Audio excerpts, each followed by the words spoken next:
আমি ব্যাংকের থেকে তুলে আনছি বাবা। আমার মেয়েটা অপারেশন করতে হবে, হাসপাতালে ভর্তি। এই টাকা টেনশনে আমি আমি বাড়িতে ঢুকে যেয়ে দেখি যে আমি তো টাকা আনি নাই, আমি কোথায় ফেলে আসলাম। আমার খেয়াল এইটুকু আছে যে আমি অটোতে করে টাকাটা হাতে নিয়ে নামছি, তারপরে আমার কিছু খেয়াল নাই। এখন এখানে এসে খোঁজাখুঁজি করলাম, পাই নাই। আসলে এটা হলো কপাল, আমার হক হালালের টাকা, আমার মেয়ের অপারেশন করতে হবে, সব আল্লাহ উপর আল্লাহ। এই যে এই ছেলেটা, এই ছেলেটা খুব সৎ। তুমি অনেক ভালো কাজ করছো। আজকে ওনার টাকাটা তুমি ফিরিয়ে দিছো, ওনার কত যে উপকার হয়েছে। বাবা একটা কথা রাখবা। কি কাকা? এই টাকা হয়তো আমি পেতাম না, আজকে তুমি সৎ দেখে তুমি টাকাটা আমাকে এনে দিলে, আমি তোমাকে এই টাকাটা আমি দিতে চাই।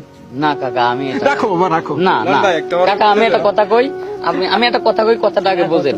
কি কথা? কাকা, আল্লাহ আপনাদের দুয়ায় আমাকে ভালো চালায়, আমি প্রতিদিন 700-800 টাকা গাড়ি জমা দিও আমি পাই। তারপরে আপনি যে কথা কইছেন, আপনার মেয়ের হচ্ছে অপারেশন, মানে আপনার মেয়ে এখন আমার যদি বোন হইতো, এই বিপদের সময় আমি টাকাটা নেব না।